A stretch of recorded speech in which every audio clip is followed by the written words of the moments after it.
And good morning, Hoosier Nation, and welcome to another victorious edition of Hoosier Morning After, a holiday edition, the Thanksgiving edition of Hoosier Morning After. This is Hoosier Morning After Jackson State.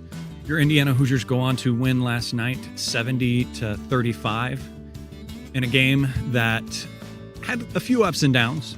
Nothing too crazy to learn or take from this game. Just another game for the guys to be able to get some reps out there and get going with it.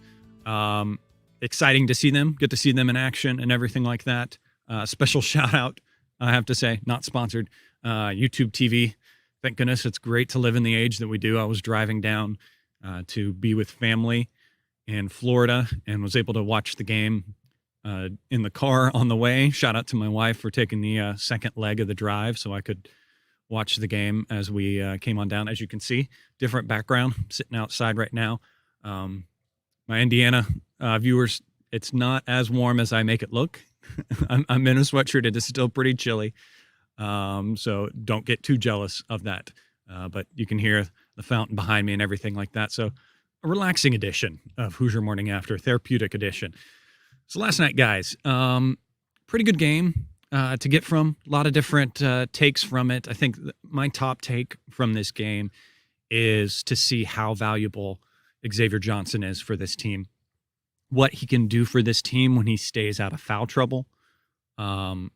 He just felt more locked in, keeping himself out of foul trouble, again, running the team the way a good point guard should, probing the defense when he needed to, finding the open guys when he needed to. He finished with 14 points, was 5 for 6 from the field. So very smart with the shots that he took high percentage shots and made all those. Got to the line as well, and made 4 of 6 for his free throws. So good time for him. Lots of minutes as well, 25. That was, I think, in my line of beefs for this game, that may be one that I would bring up for this game, is that I think the starters played a little bit longer than they should have. I'd like to ask, if I could ask Coach something, that right now I would ask him about those minutes. Just there's been some question. Trace Jackson Davis, he's played him quite a few minutes recently in games where I would prefer him to rest, especially in games that we've got handled, and we were up almost 40 at some points, and we still had starters, 30, 40 points, and we still had starters out there. Would have liked them to have rest themselves a little bit more and get a little bit more time with that second unit out there. But again, pretty balanced scoring overall, at least amongst our starters, with Johnson with 14, Miller Kopp with 12, Trace with 11, Race with 4, and Stewart with 9. Stewart's probably the next one I want to talk about, and I think he's kind of settling in his game a lot more. He looks a lot more under control, more confident. Those shots are just kind of banging down for him fantastically. Obviously not the high percentage of makes like we did have last game, but still finishes 46 from the field and 47 from 3. So if we can get 47 from 3, which I think we can, relatively average from him, 46, 47%. That's great, guys. That's great. Because if you can have a guaranteed guy that's almost a flip of the coin, whether he's going to make it or not, when passed out from Trace, and his shot selection as well. He's not just taking them just to take them. He's being smart with the shots that he gets and how he chooses to use them. Trace had a good game. Nothing too crazy that I don't want to say about him. Turnovers, obviously that was the biggest talk about in the last game. Coach even joked about it in the post game about last game about them needing to run, and all reports came in that the coaches ran as well, including Woody. And he joked with the press in the post game that he was nervous going into half because I think we had 8 turnovers. Team finished with 11. So it was nice that they cleaned it up in the second half. Maybe Coach a little nervous that he was going to be running today. Maybe said something to him. That's why they kind of took care of the ball a little bit better in the second half. But we focusing on the offense, I think, one more time, and then I actually want to move on to the defense. But the offense, we saw there one thing, and the second kind of bad note I would take from this, and a little bit of concern going into the Syracuse game, a little bit under a week away, was when Jackson State threw the zone at us. The team struggled with that. Didn't really know what to do. It was around the 5-minute mark of the first half when they were in that zone, and it was 26-15. And the great thing is that coach took a timeout and he drew up a play against the zone, overloaded the left side, got the ball over there, and then had Stewart on the weak side and kick it over to him, and he makes a three. So it's great to see the coaching squad be able to recognize the team struggling, get the timeout, draw something up, plan for it, and beat it. That's good to see. Along the lines with coach's press conference, he mentioned to that fact that he's less versed in the zone. That in the NBA he doesn't see the zone. They don't really ever play a zone. So obviously a little bit of concern there with coach not having experience with it, but he's got Dane there to help him, Kenya and Ya, that can really help him and guide him for that zone. And again, seeing that timeout and the adjustment they made and the basket they got out of that was great. And I think we'll be okay in the long run, but that's just kind of something that picked up the years and I kind of really noticed watching that game was those kind of struggles. Moving on to defense, it's hard as an IU fan. See, we're IU fans. We're used to, I think we can maybe holler at Crean for that because the most recent success we've had these high flying, big scoring offenses. And then we haven't really paid as much attention to defense. So we're kind of wired to know offense more, critique offense more. And that's the game. That's the game of sports. You like to see those points go on the board. You like to see that kind of action. That's exciting. That's the fun part of sports.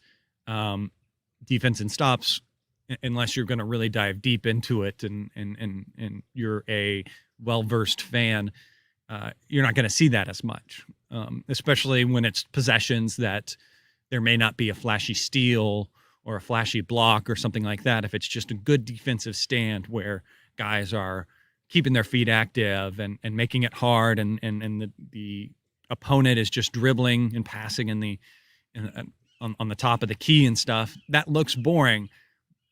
But that's good for your team if you're the defensive team, because that means they're playing really well and doing really well. And last night, they hold Jackson State to just 0.55 points per possession.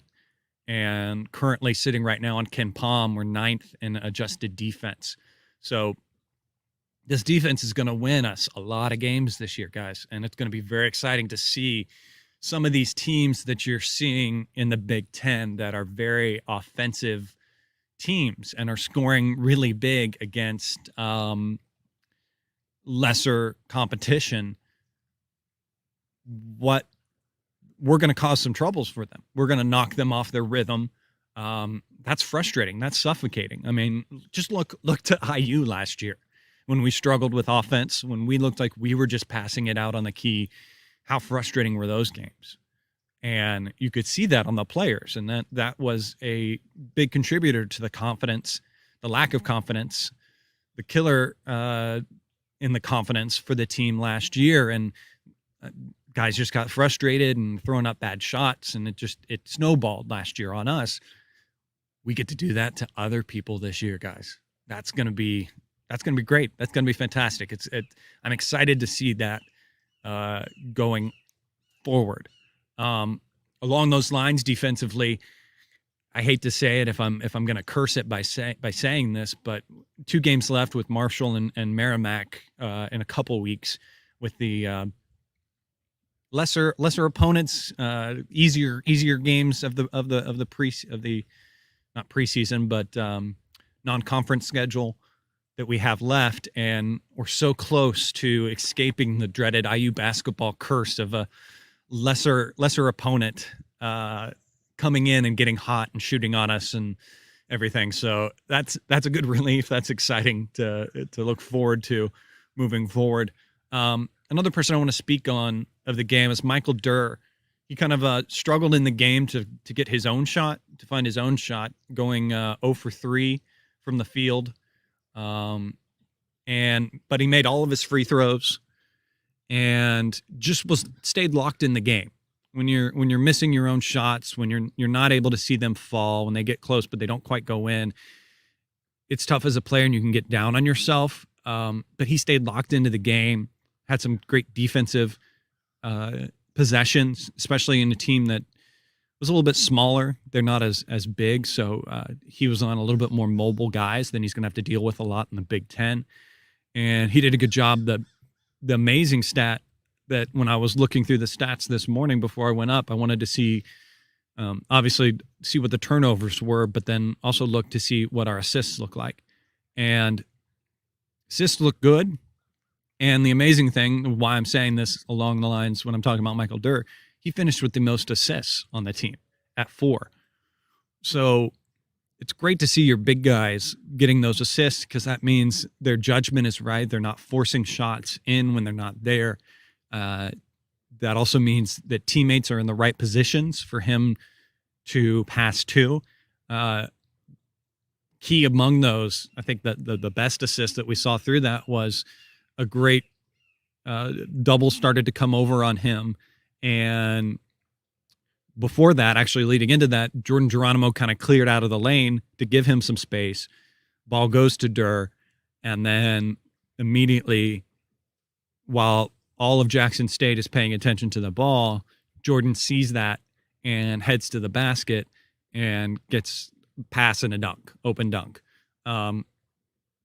Great to see those connections with the big guys. Again, that's just more awareness that Jordan has, because as we talked about in the first 2 games, those great alley-oops from Trace to Jordan just continues. Those types of dives from our 4-man that's in there are great because our big guys, Trace specifically, are going to get doubled a lot. And coach is obviously aware of that, and the coaching staff is aware of that. And you can see the way the other players on the outside put themselves in good positions for him to pass out of, and then that the 4-man again is diving to the basket and trying to find open space and give him outlets. Again, far off removed from last year. You felt like when Trace got double teamed, a lot of the guys were just standing around kind of watching. Well, here goes Trace. Let's see what he can do. And giving Trace those options and then relieves a lot of stress from him. I know, because then he can repost up and that we can find another shot.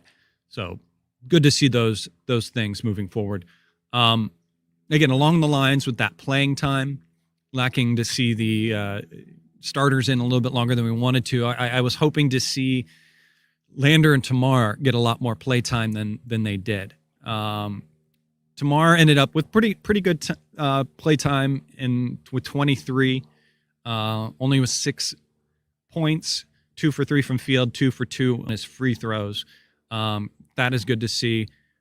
Lander ended up with 17 minutes, played a little bit in there with Johnson, but it's the connection that is starting to build between Tamar Bates and Christian Lander. The chemistry that they have is great to see. They're connecting on different layers. They're getting used to each other, where they're going to be on the court in specific times, how to find each other. Lander's really great at those quarterback passes, the third down, needing to throw in the ball. Bates finds those. They can be a little nerve-wracking to a degree, but just good to get more and more minutes with those two in together, because they're going to be in the limelight next year. It's early in the season. I don't want to start to speculate on who's going and who's coming and everything like that and what the roster's going to be, but they're going to be integral pieces next year. Them, along with Jordan Geronimo, are going to be some big time minutes for them jumping next year. And I think they're ready for it. They're excited for it. And it's going to be exciting to see them play against a little bit heavier opponents and how they can respond to all of that. Overall, just, again, a good game to build on, and keeping my theme that I've said probably far too often on this show. Just great schedule for this team.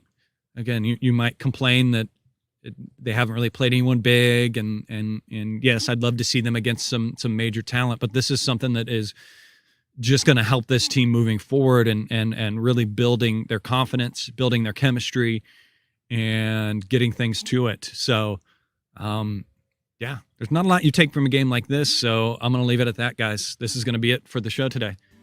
Thanks for tuning in, guys. Remember to like and subscribe to the YouTube channel. Special thanks to Bob Thompson for producing the music you hear on the show.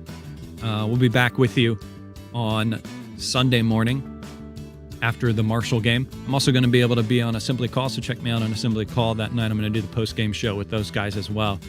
So thanks for tuning in, guys. We'll catch you next time. Have a wonderful Thanksgiving, guys. Count those blessings you have. Enjoy spending time with the family if you're able to spend time with them. But thanks for tuning in, guys. We'll catch you next time. Until then, go out there, have a wonderful day. And as always, go Hoosiers.